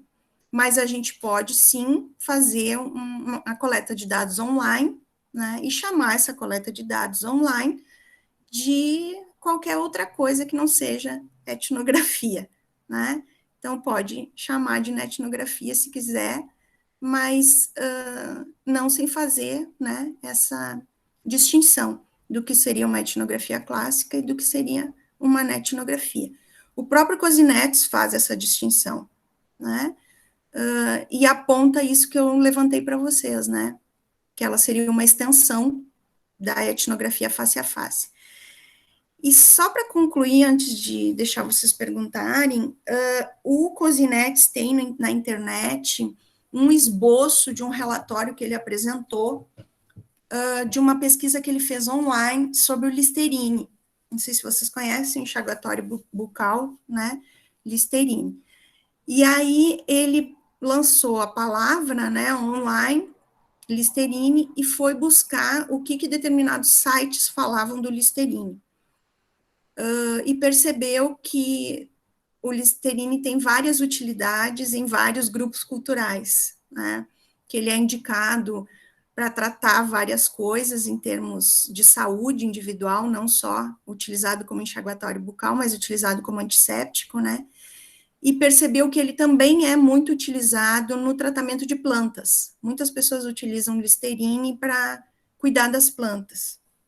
Então, ele aponta, né, quais os sites que apresentam a utilização do Listerine e faz uma análise quant, né, de quantos sites apresentam, quais os usos que eles apresentam. E esse levantamento dele foi importante, né, para a empresa. Num relatório que está na internet, ele faz um levantamento rápido, né, mas ele fez essa pesquisa para a empresa, para a empresa, os resultados que ele chegou foram importantes para a mudança do produto, né? para aumentar a quantidade do produto, variar, né, os sabores do produto, e a composição com álcool e sem álcool. Né? Então, esse levantamento dele foi significativo para mudar o produto. Né? Então, por isso que a área de marketing e a área de consumo vem discutindo a utilização da etnografia. Né?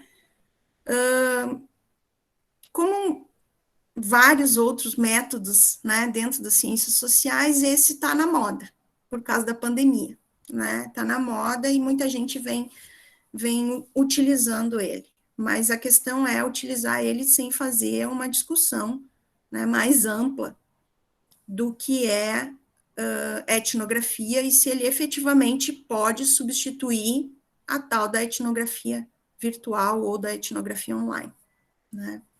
Então, isso é só uma discussão que é importante, né? Quem é das ciências sociais, que tem formação, né, também em antropologia, pensar nessa possibilidade, né? Pelo que o Murilo apresentou, eu acho que vocês podem usar todos os recursos da etnografia, né, até porque alguns vão estudar comunidades online, né, de alunos da UFPA, mas a intenção, né, para entender cultura política, vai depender de como vocês percebem a cultura política e como vocês percebem esse método de coleta de dados, se vocês vão interagir ou não com a comunidade, né, ou se vocês vão só coletar os registros que estão na internet. Né, se vão coletar só os registros, não dá para chamar de etnografia. Né, para chamar de etnografia tem que haver uma interação. Né, e na forma de apresentação dos dados. Não sei se ficou claro, se vocês têm alguma dúvida, eu tentei reduzir muito para apresentar aqui, né, na aula de vocês. Para vocês terem uma ideia, a gente fez um curso de uma semana inteira, né, para discutir etnografia, etnografia e cultura política, aplicabilidade da etnografia para entender cultura política. Então, aqui eu tentei resumir um pouco para vocês. E essa minha experiência de aplicar na etnografia para entender uma outra perspectiva, né, antropológica, que é a relação humano-animal. É isso. Muito bacana, viu, Fernanda? Sabia, né, que ia ser muito interessante, né? Esse método, que nem você falou, acho que por causa da pandemia, né, a gente está tendo muito... Se esse curso fosse dado presencialmente, talvez a gente pudesse, sei lá, né, incentivar os alunos aí, fazerem interagir com os colegas, assim, de forma presencial, mas no atual momento fica um pouco difícil, né? Acho que todo mundo que faz pesquisa de campo está sofrendo essa limitação, por isso que aqui a gente, né, eu optei por esse caminho aqui, né, de não fazer ninguém ficar interagindo aí, né, nesse tal contexto. Olha, então vou abrir aqui para perguntas. Algum de vocês tem algumas perguntas? Tem para fazer para a professora Fernanda Numer? Carlos, quiser começar? Professora, bom dia. A senhora citou 2 sites, né, que seria para fazer pergunta, o Scoop e o Atlas T. Aí eu gostaria de saber, tipo assim, para nossa pesquisa, no caso, né, que a gente analisaria as páginas do Facebook e do Instagram, né, primeiramente, porque várias vezes a gente encontrou. Mas qual a senhora indicaria, assim, para... E primeiramente, a senhora falou, né, como a senhora falou, não seria uma etnografia, porque a teoria inicial seria não interagir, mas só coletar os dados, né? Aí, qual seria o melhor para a gente usar, assim? O Scoop é só para o Twitter, né? Isso, o Scooby é só para o Twitter. A ideia, assim, de como vocês vão estudar, né, não é uma pesquisa antropológica, isso eu quero chamar a atenção, né, não é porque vocês vão usar o nome na etnografia que é uma pesquisa antropológica, né, essa é a mensagem. eles usam muito essa ideia, usaram de etnografia, porque a comunicação vem usando há muito tempo a perspectiva de que para consumo e para marketing se faz etnografia, né? Mas para eles a etnografia se baseia na ideia de uma observação, né, no campo. A etnografia, ela parte de uma ideia de que essa observação tem que ser participante, né? Então, aí está uma diferença crucial, assim, né, para a gente discutir a etnografia e a etnografia, né, porque a ideia de etnografia foi apropriada da antropologia para a comunicação, para um recurso que é muito diferente do que a gente entende como etnografia. Tá? Eu acho que assim fica mais claro, né. Carlos, se tu domina algum desses programas, o SPSS faz a mesma coisa que o Atlas T na análise dessas páginas. O NVivo faz a mesma coisa, né? O nome o S, Do quê? o nome do site, S, que você falou aí. Os programas. É o Viu? SPSS, tá aqui. O O- NVivo. Viu, Fernando, se você puder colocar também o Scooby ou Scoop, que você falou? Chama assim, Scoop. Scoop. Isso. Scoop, tá. Vou anotar aqui. Né? Esses programas, eles fazem basicamente a mesma coisa, né, Carlos? A experiência que eu tive de etnografia foi de fazer manual essa análise, né? Eu acho que, eu não sei se vocês vão ter acesso a esses programas, se vocês vão conseguir mexer nesses programas até o final da disciplina, né? Mas se tu for fazer a mão, tem que ser o método clássico, né? Vai anotando lá no papelzinho, depois vai sublinhando os termos que aparecem com mais frequência, né? Ou vai colocando tudo no Word, vai colocando com letras diferentes e depois pede para localizar só o que está com aquela cor de letra, que foi como a gente se formou, né, Carlos? Que a gente ainda não tinha muito acesso a esses programas. Então, a gente se formou fazendo à mão mesmo, né? Mas eu acho que qualquer um desses, se tu tiver... Eu tenho o Atlas T, versão 7, que é possível de ser craqueada, né? Pode falar. Eu já estava olhando ainda agora já a versão craqueada já. Isso. Mas existe, Carlos, as versões mais modernas e diz que são bem mais fáceis de usar. O Atlas T está para lançar uma versão na nuvem, né? Não sei em que pé está isso, se já foi lançado ou não, né? Nunca mais olhei. Mas estava com uma propaganda grande, assim, de tu poder usar ele na nuvem. Uma outra alternativa é tu aprender a usar o Atlas T com um craqueado e tentar fazer a tua pesquisa no período de experiência do Atlas T10, né? Algumas alunas minhas vão fazer isso no mestrado, né? Elas vão aprender bem a usar o 7 e aí vão abrir o 10 ali naquela semana de análise de dados e vão trabalhar com ele com teste. Também não sei se vai dar certo, porque a versão teste não sei se vai conseguir trabalhar com a quantidade de dados que elas pretendem, né? E tem uma coisa interessante, né? A gente fez um curso de Atlas T e a menina que ensinou a gente a usar o Atlas T, ela diz que geralmente, só para vocês saberem, isso é só a título de curiosidade, só para vocês saberem, né? Algumas pessoas que utilizam o Atlas T, quando elas apresentam o trabalho, principalmente em revistas, tem uma pessoa, eu não sei como chama, Murilo, mas uma pessoa que solicita os dados e faz a checagem da análise que elas fizeram antes de publicar, né?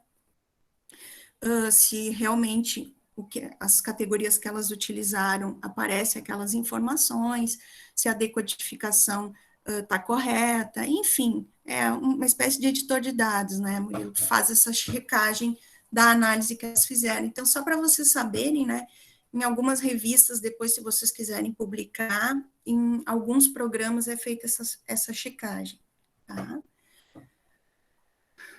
Não sei se eu te respondi, Carlos. Respondeu. Professora, é o seguinte, a nossa pergunta uma das temáticas do grupo seria, né, tipo, fazer o perfil das pessoas que acessam, né? Então, tipo, um desses programas, eles fazem análise da pesquisa, análise da, tipo, como é porque eu acho que eu ainda não vi o aplicativo em si, então tô tendo um pouco de dificuldade para memorizar como é que ele faz a pesquisa, né? Tipo, quando ele nos entrega um resultado, que tipo de resultado ele nos entrega, por exemplo? Ele faz a análise da postagem e essa análise é como? Tipo, o número de pessoas que curtiu, vamos supor, o engajamento da página, o perfil das... Porque, tipo, como eu falei, né? Uma das perguntas do trabalho é o perfil das pessoas. Então, acho que talvez se fosse um trabalho até mais manual, né? Tipo, analisar o perfil. Nesse caso, analisar o perfil, ou tu analisa pelo tipo de palavra que aquela mesma pessoa, né, recorta dentro, pega todas as postagens daquela pessoa, isso assim, ó, não pensem que é só jogar a página para dentro do programa, né? Por exemplo, o Atlas X só aceita texto em PDF. Então, vocês precisam recortar, por exemplo, as postagens de uma pessoa, botar num arquivo Word, transformar em PDF. Aí vocês têm uma página lá só com as postagens daquela pessoa. Aí escolhem outro perfil. Tiram todas as postagens daquela pessoa, assim é no Atlas T, tá, gente? O SCUP diz que é diferente, que ele já puxa direto, né, do Twitter para fazer essa análise. No Atlas T, tu tem que separar as postagens da outra pessoa, botar tudo num doc, transformar em PDF. Aí tu joga para dentro do Atlas T diferentes pastas com as diferentes pessoas. E aí tu pede que o Atlas T, lá no decodificador, tu pede que ele procure, por exemplo, a palavra Bolsonaro, né? Aí, dentro de Bolsonaro, tu quer ver, assim, quem defende e quem não defende. Aí tu tem que pensar, por exemplo, palavras que podem aparecer no discurso da pessoa defendendo o Bolsonaro. Por isso tu precisa ler todo esse material antes de jogar lá no Atlas T, né? Aí tu vai ver que tem gente que diz assim, herói, mito, nosso presidente. Então, tu pode colocar isso nos subcodificadores. Aí, o que o Atlas T vai fazer? Ele vai puxar todas as falas que associam Bolsonaro com esses outros decodificadores, mito, herói, e vai fazer uma pasta para ti, uma outra pasta. Ali naquela pasta, tu pode ver quem são as pessoas que associam esses termos que tu vai considerar, por exemplo, a favor do presidente, né? A ideia de conservadorismo, né? E aí tu tenha lá, é o perfil tal, perfil tal, perfil tal. E esses perfis, eles falam isso, associado a essas decodificações que tu colocou. A fala deles é que é um mito, a fala deles que é um herói, a fala deles de defesa, né? Então, basicamente é assim. Ou, quando eu estudo perfil, eu preciso saber quem é a pessoa, entender, né, a pessoa. Daí tem todo um outro referencial teórico que apoia isso que eu estou analisando, né? Então, eu preciso conhecer melhor a pessoa, de onde ela veio, quem são os pais, escolaridade, né, o trabalho dos pais, tentar entender isso. Aí, isso, eu acho que é mais viável fazer uma entrevista, né, porque aí, ou pedir lá para a pessoa, posso te mandar algumas perguntas? E aí mandar o formulário do Google. Só que esse formulário, ele precisa ser muito bem feito, né? Senão tu não vai conseguir as respostas que tu quer. A gente tem um arcabouço teórico, que é a ideia de trajetória do Bourdieu, que a gente já tem mais ou menos quais as perguntas que a gente precisa fazer para entender um pouco o perfil da pessoa.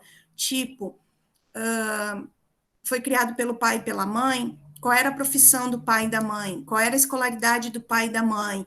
Os avós, ele conheceu os avós, o que os avós faziam, de onde eram os avós, né? Então, a gente tenta fazer essa trajetória do sujeito, né? Estudou aonde? Escola pública ou privada, né? Se estudou em escola privada, tinha bolsa ou não tinha bolsa? hoje, como ocupa o seu tempo, né?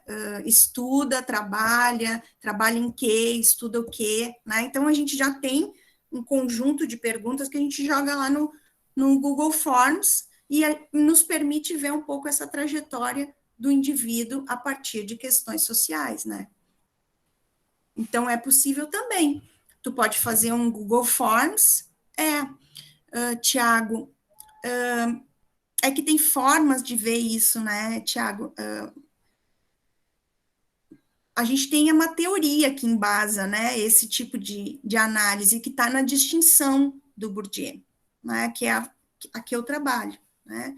Mas vocês podem ver o perfil, por exemplo, através de renda, escolaridade, se trabalha ou não trabalha, que são perguntas mais básicas, assim, vocês podem traçar um perfil mais superficial, né?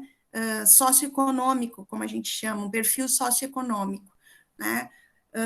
Sabendo que as pessoas, renda é uma categoria bem complicada, porque as pessoas aumentem para mais, aumentem para menos, na internet não vai ser diferente, né?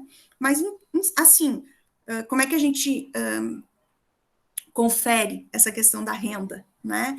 Quantas pessoas tem na família, quem trabalha e no que trabalha, né? Daí a gente confere se aquilo que eles declararam como renda familiar está de acordo, né?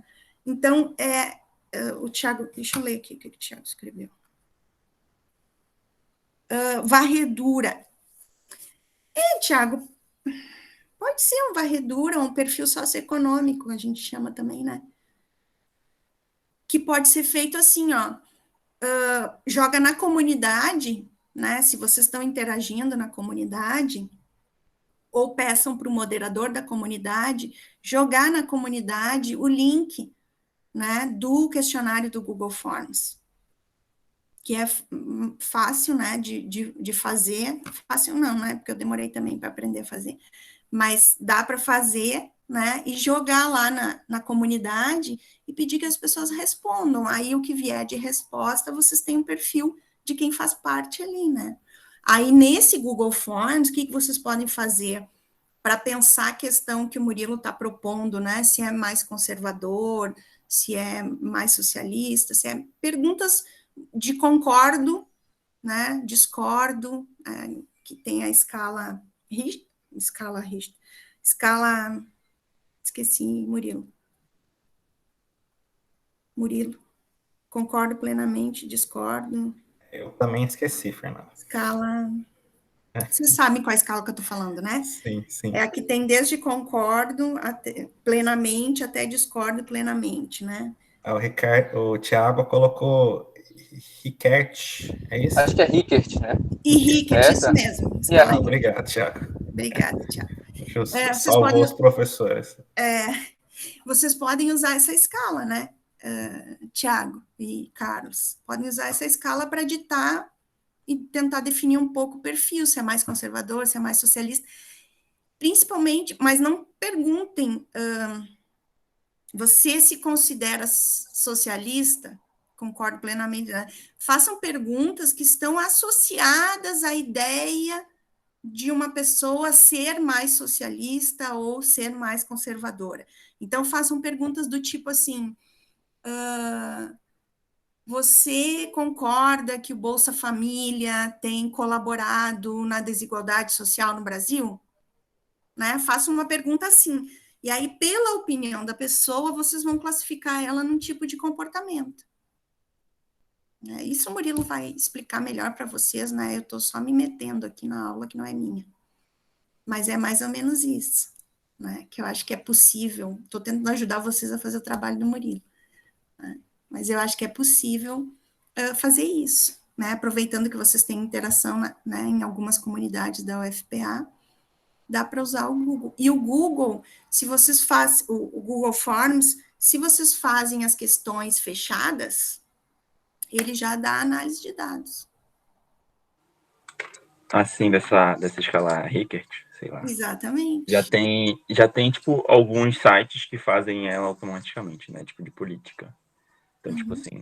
Exatamente. Aquelas simulações do espectro político. Eu pensei exatamente Thiago, não acredito que tu tá aqui, Thiago Cordeiro. Onde tu tá? Não sei, não tenho culpa. Aí, tipo, a gente poderia, por exemplo, assim, em vez de enviar um Google Form, né, que a gente inexperiente fez, a gente poderia, tipo, enviar um desses links para... Pode Aí, por jogar, exemplo, eu envio o pode. link pra pessoa, daí ela, tipo, tira o print do que apareceu, por exemplo. Que sempre aparece na escala lá, normalmente.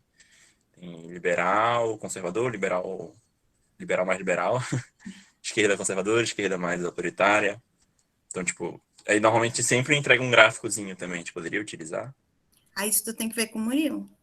Ah, então, mas aí fazer isso daí tem duas desvantagens, viu, Carlos, né?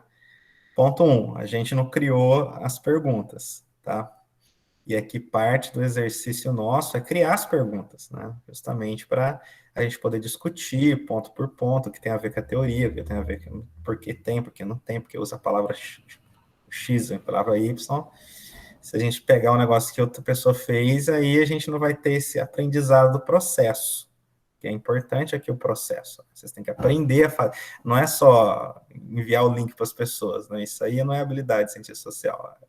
A habilidade de ciência social é aprender a fazer esse tipo de pesquisa, de Por isso formulário que e eu tal. estou reforçando, né? Vocês É. podem criar um formulário no Google Forms e jogar o link do formulário na comunidade que vocês estão pesquisando, para entender o perfil. Lembram como começou a pergunta, né?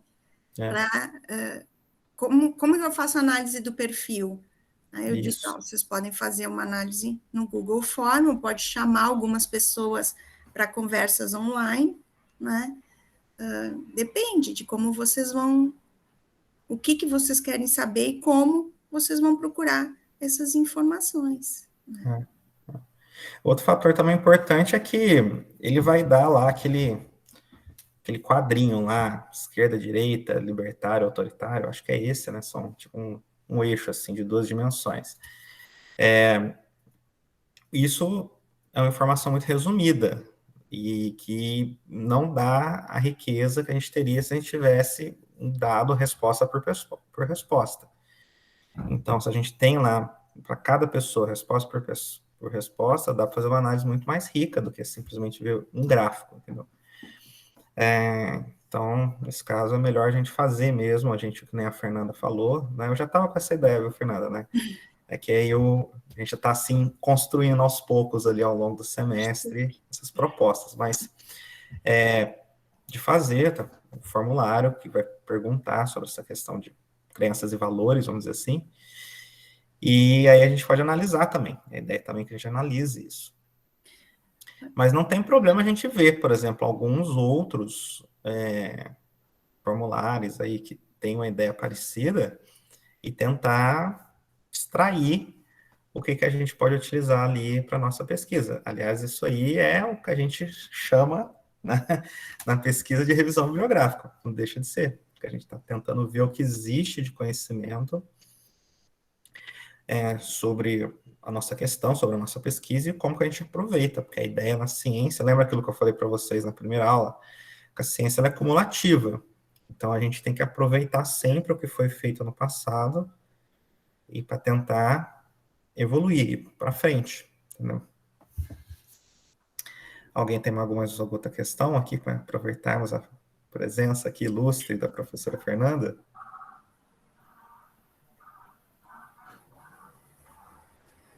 Não? Eu fiz um monte de anotações, viu, Fernanda, aqui da sua palestra. Tu quer perguntar? Ixi, agora tem que ver aqui. Agora eu desconcentrei para responder essa última questão. Deixa eu ler aqui.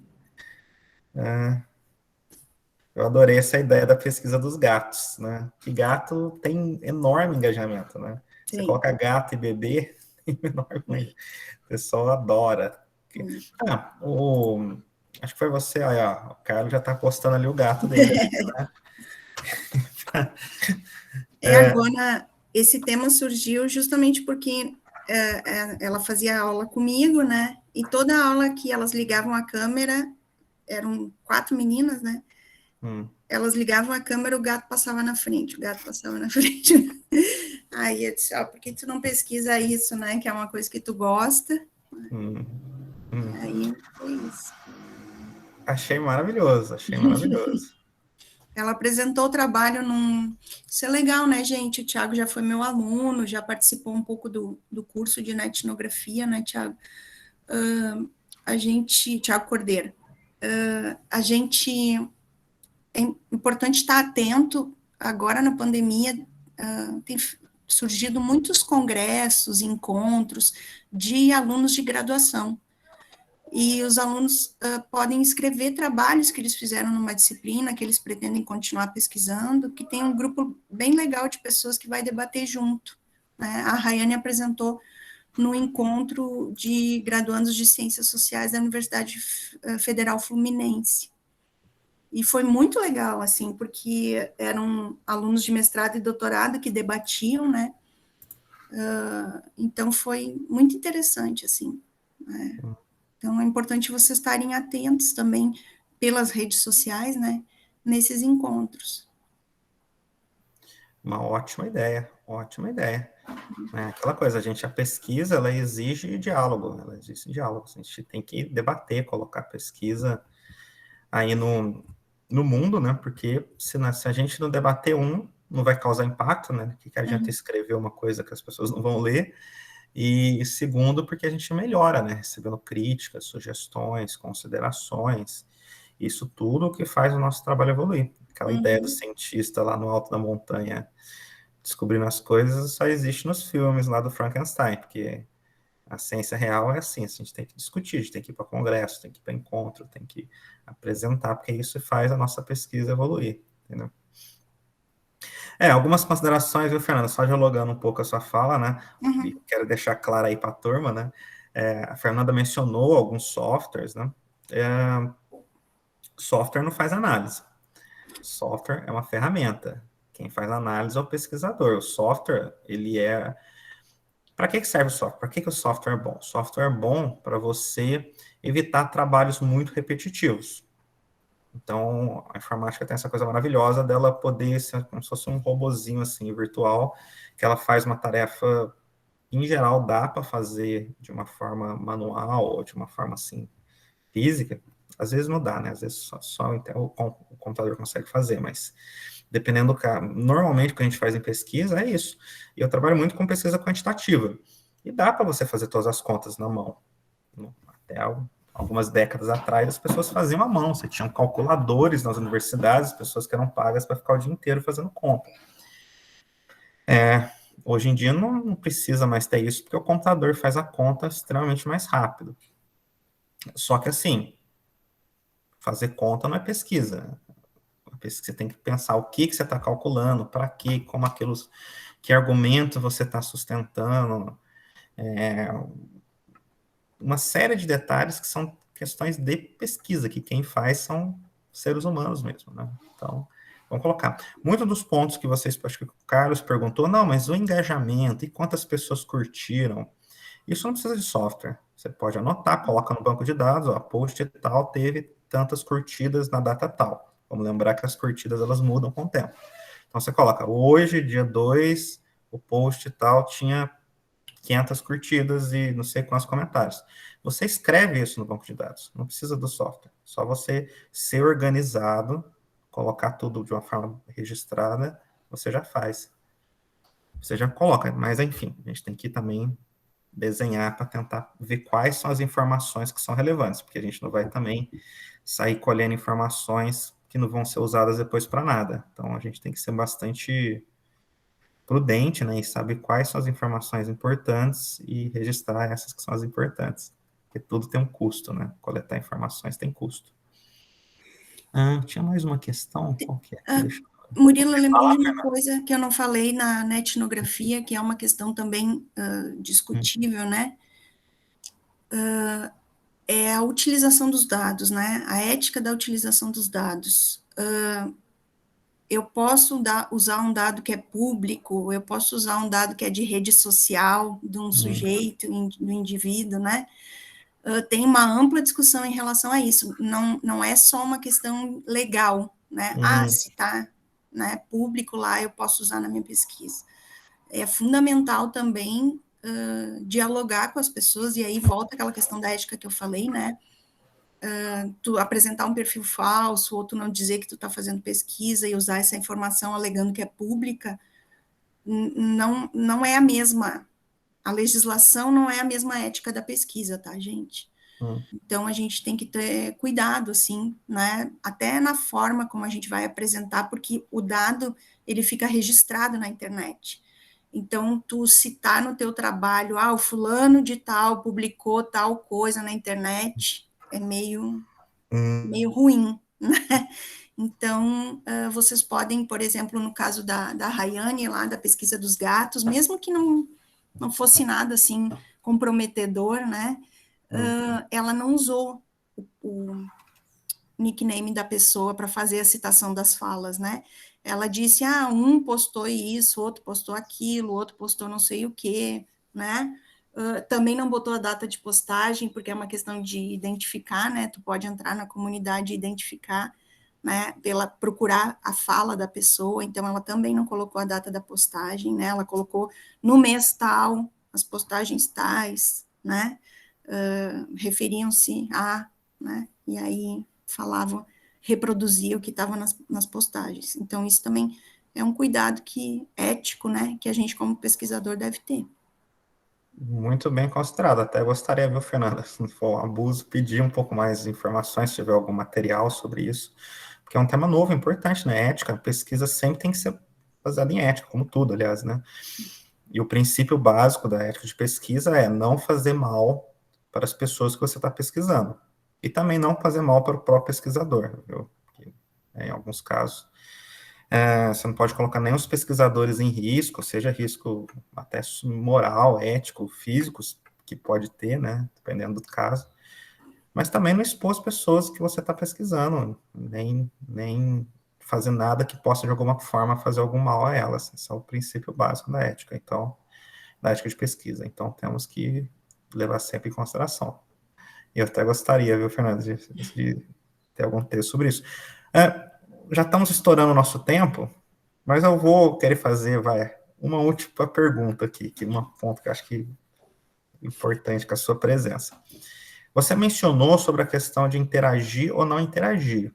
Qual que é a diferença em termos de pesquisa? Quando você simplesmente vai lá, anota tudo que viu, recorta os memes e você interage. Você vai lá, tenta, sabe, posta alguma coisa, aborda as pessoas.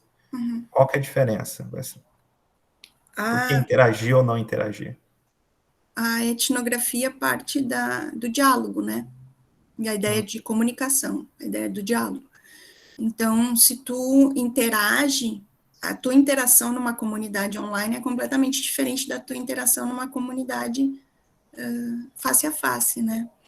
Então, a questão da interação na comunidade online é a ideia de tu postar, de tu questionar o que está sendo postado, né? De tu informar que tu está fazendo uma pesquisa, né? Então, essa é a interação. O nível de interação vai depender do teu campo. Se o teu campo é virtual, tu tem que interagir de uma forma virtual, né? Se o teu campo é presencial, tu vai interagir de uma forma presencial. Isso tem a ver com o que a gente chama de observação participante, né? Quando tu só observa, né? Não esquecendo, né, Murilo, a antropologia tem toda uma discussão de etnografia de documentos. É possível tu interagir com os documentos, né, que são papéis. Nesse mundo virtual, isso vem à tona, né, gente? Por quê? Porque como é que tu interage com informações que estão postadas numa rede? Né? Não tem interação, tu está só coletando as informações. Então, para tu chamar de etnografia, o próprio Cosinetes diz, né, é preciso que haja uma interação com a comunidade online que tu está estudando, né? E eu acho que o termo etnografia, só para deixar bem claro, vou repetir, né, ele é proposto para comunidades para entender comportamentos coletivos, né? E ele é interessante de ser analisado em termos de comportamentos coletivos e decidindo se vocês vão ou não fazer uma interação, né? Porque na etnografia, o que o Cosinetes propõe é que traga da etnografia essa ideia da interação. Então, como é que tu vai interagir no mundo online? numa comunidade online? Tu vai entrar como membro dessa comunidade, te identificando e participando, né, dessa comunidade de uma forma mais ou menos ativa, né, postando, repostando, comentando, né, compartilhando algumas informações. Então, essa seria a interação no mundo virtual, né? Então, é só isso, né? Porque, como eu disse, o pessoal da comunicação pega essências da etnografia e tenta transpor para o mundo virtual. Só que para a gente pensar como aproximar o que eles chamam de etnografia de uma etnografia propriamente dita, tem que levar em consideração algumas questões que o próprio Kozinets levanta, né? Que é a questão da interação. Por isso que ele tem um capítulo sobre ética, né? Como é que tu vai fazer essa interação? Tem sites que pagam por pesquisa respondida, pois é, né? Em termos de pesquisa também, a gente falou lá no curso de etnografia, né? Esses formulários do Google Docs que são enviados para todo mundo, né? Então, a gente vê um monte postado lá no Facebook, né? Responda a minha pesquisa de mestrado, a minha pesquisa de doutorado, responda o formulário, né? Esses dias eu recebi qualquer pessoa de qualquer gênero, com qualquer sexo, qualquer orientação sexual, qualquer, né, etc., responda a esse questionário. É porque daí geralmente é uma pesquisa de marketing, né? Ou de perfil de consumo, alguma coisa assim. Então, isso geralmente não está dentro da nossa alçada. Uma própria antropologia do consumo, que é uma área, né? A gente tem uma professora, que é a Rosana Pinheiro Machado, que ela está produzindo um texto sobre a utilização da etnografia para outras áreas de pesquisa. Ela trabalhou com antropologia do consumo muitos anos, então ela tem um diálogo com o pessoal do marketing e da comunicação. Então, ela está propondo que o pessoal faça etnografia dentro da perspectiva antropológica na área de marketing, né? Então, ela sempre trabalhou com isso, né? Então, ela nem fala em etnografia ainda, né? Mas ela tem também esses pressupostos de que para chamar de etnografia, tu tem que ter todo esse cuidado que a etnografia face a face tem, né? E aí ela não chama de etnografia, ela chama de antropologia online, né? Que daí tem toda uma discussão, né? Se o que é vivido no mundo online tem a ver com o que é vivido no mundo offline. Então, cuidado para quem for fazer antropologia, né, e etnografia no mundo online, é outra perspectiva aí. Trabalhou anos com consumo. Ela foi professora da ESPM, Escola Superior de Propaganda e Marketing, em Porto Alegre. E ela trabalhou, eu acho que, na verdade, a pesquisa de mestrado e doutorado dela tem a ver com consumo, porque ela trabalhou com os produtos chineses, né, que são vendidos nos camelôs. Então, no mestrado, ela estudou os camelôs, e aí, no doutorado, ela foi atrás de onde vêm esses produtos dos camelôs, e ela chegou até lá, na China, né? Ah, sim, agora entendi. Aí, com esse trabalho dela, ela trabalhou consumo, né? Ela trabalha com Daniel Miller agora, né? Que é um antropólogo, que ele tem uma palestra online, deixa eu botar o nome dele aqui para quem tiver interesse. Ele tem uma palestra online, se vocês procurarem bem, tem até com tradução, que fala de fazer pesquisa de campo agora, dentro da antropologia, né? Agora, nesse período pandêmico. Então, Daniel Miller é uma referência também, né? Para essa perspectiva do consumo e para essa perspectiva de fazer etnografia online. Bom, gente, temos aqui o nosso tempo, né? Já deu. Então, queria agradecer muito a professora Fernanda por ter participado, né? Foi um prazer, muito obrigada pelo convite. Vamos discutir, espero que vocês tenham anotado, eu anotei muita coisa aqui, né? Espero que vocês também tenham anotado na palestra dela. E vamos utilizar, viu, Fernanda? Aí as dicas que você deu, né? Depois, quem sabe, no final da disciplina, né? A gente pode até conversar para ver o que virou. Tá bom? Eu vou te mandar, Murilo, o PDF desse livro. Tá. Aí, se quiser mandar para eles. Ah, com certeza, eu já ia pedir, né? E aí vou colocar lá no CGA, esse livro aí, Cosinex. Ah, não sei, queria, se a senhora podia mandar, quer dizer, se tu poderia mandar a pesquisa da Rayane sobre os gatos. Da Rayane, sim, eles vão publicar nos anais, Tiago. A gente terminou de revisar o texto e aí vai sair nos anais. Aí eu peço para a Rayane divulgar entre vocês, tá? Tá bom. Valeu. Legal, quero ver também. Bom, é isso, gente. Ficamos aqui por aqui hoje, né? E aí, vejam lá, eu vou mandar para vocês aqui o documento que eu estava discutindo lá, sobre a tarefa e tudo mais. Se quiserem adicionar mais coisas baseado nas discussões de hoje, palestra da Fernanda, aí a gente conversa semana que vem, tá? E semana que vem vamos ter uma nova palestra aqui com o professor Gustavo, continuando discutindo o assunto, tá bom? Um abraço para todo mundo. Tchau, pessoal. Gente, obrigada. Tchau, Fernanda. Tchau, Até Murilo. mais, viu? Tchau, tchau. Tchau.